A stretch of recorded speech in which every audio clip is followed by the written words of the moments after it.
Meu nome é Débora Narumi, eu sou estudante de medicina do 5º ano e dou aula de redação há mais ou menos 4 anos, há pelo menos 4 anos. Então, qual que é o objetivo desse vídeo hoje? Eu vim conversar um pouquinho sobre vocês, sobre como passar no vestibular. Parece um assunto meio repetitivo, né, dentro de tantos vídeos que existem aqui nos canais do YouTube, mas eu tenho a sensação de quando eu dou aula que isso é uma coisa que não é assimilada pelos alunos. Por que eu tô falando isso? As pessoas ainda têm dificuldade quando estão se estruturando para estudar para o vestibular e se preocupam muito com matérias específicas que caem no seu curso. Mas a verdade é que, claro, elas precisam se preocupar com essas matérias, mas essas matérias elas não vão ser um diferencial para você entrar no seu curso. Por quê? Vou dar o exemplo da FUVEST Pinheiros, né? Medicina Pinheiros. As pessoas que entram normalmente têm uma nota alta nas matérias específicas, que são Química, Biologia e Física. E o que faz diferencial para elas entrarem é o primeiro dia. Português, a prova de português escrita que tem 10 questões e a redação. E aí é onde o aluno falha. É o aluno que não passa, normalmente falha nesse momento. Por quê? Por 2 motivos. Que é em relação às obras obrigatórias, que eu vou comentar em um outro vídeo. E em relação à redação. Por quê? Por que falham? Porque não estudam? Não, às vezes eles estudam. Porque, eles não gostam de redação e não tem jeito? Também não é verdade.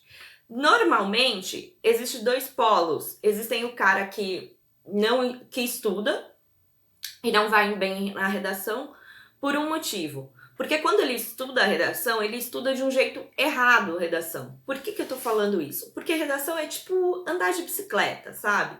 Não dá pra você ser bom em redação fazendo poucas redações ou não se arriscando tanto ao fazer essas redações. O que eu quero dizer com isso?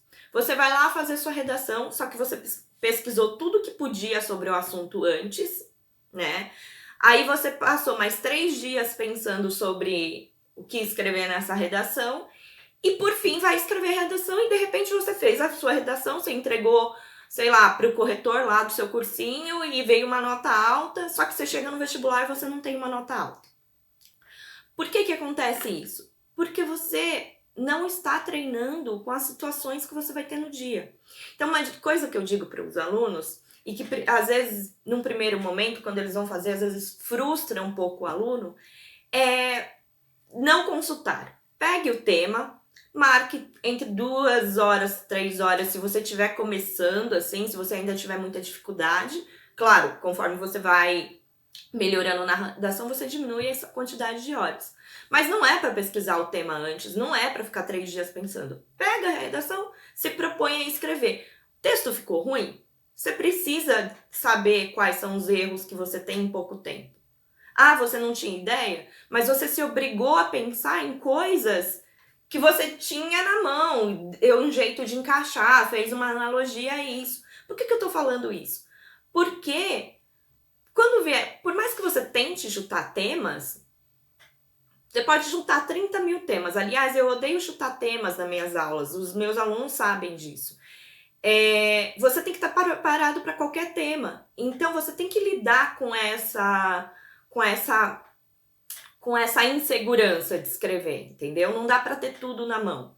Para você poder treinar por dia. Esse é o grande problema dos alunos que tiram uma nota alta normalmente nas redações que eles entregam pro cursinho corrigir ou para outro corretor corrigir e de repente chega no dia não conseguem tirar uma nota alta. É por causa disso. Não é que você é um mau aluno, é que você não está treinando de uma maneira adequada. Mas tem outro polo também. Tem os alunos que não fazem redação. E não dá para ir bem em redação se você não treinar. Eu, particularmente, como eu estava prestando medicina e eu queria muito entrar na Pinheiros e eu tinha por estratégia ter o meu diferencial em português e redação, eu fazia 2 redações por semana. E aí você me pergunta, Débora, como que isso é possível, porque a maioria das pessoas vão falar assim, não dá tempo de fazer redação. Primeira coisa é o que eu já falei aqui pra vocês. O que eu fazia era delimitar tempo e sentar e fazer, ponto. Não importa se ela saiu ruim ou boa no final das contas. O importante é que eu tinha treinado o tempo. Se eu não soubesse sobre o assunto, eu ia pesquisar depois, eu ia, durante o caminho para casa, eu ficava procurando no celular informações que eu podia ter usado naquela redação, mas nunca na hora. Então, eu delimitava um tempo para ela caber e eu contava dentro dessas duas aquelas que eu tinha que entregar pro cursinho. Então, imagino que numa semana eu tive um simulado no cursinho que tinha uma redação. Então, eu já fiz uma, só preciso fazer mais uma. E outra coisa, o horário que eu delimitava para fazer essa redação extra, normalmente era final de semana. Domingo ou sábado, para não coincidir com o dia da semana em que normalmente você tem matérias para estudar, é matemática que atrasa, é física que atrasa, é história, N exercícios para fazer e que você acaba deixando de lado se você colocar a redação naquele dia. Então eu colocava num dia meio que solitária, num dia que eu ia fazer ela e ia fazer os exercícios atrasados, entendeu? Que eu não tinha uma obrigação com algo que foi me passado no dia. Então isso era uma coisa boa que eu fazia. E no final das contas, redação acabou significando para mim a minha entrada em todos os vestibulares, em todas as faculdades públicas de medicina que eu prestei, sabe? Então, a redação é a maior estratégia. Se você tiver uma nota alta em redação, te coloca anos-luz à frente de muitos candidatos. Então, na hora de pensar se vai fazer a lista extra de matemática, talvez você precise fazer uma redação a mais só. Beleza, gente? Hoje eu vim falar só um pouquinho sobre isso, porque eu tenho a sensação que não há uma dedicação e não há uma estratégia para estudar redação. Nos próximos vídeos eu vou conversar um pouquinho mais sobre leitura de coletânea, como fazer isso de uma maneira inteligente e rápido. Hoje, espero que vocês façam uma redação aí na semana de vocês. Beijo!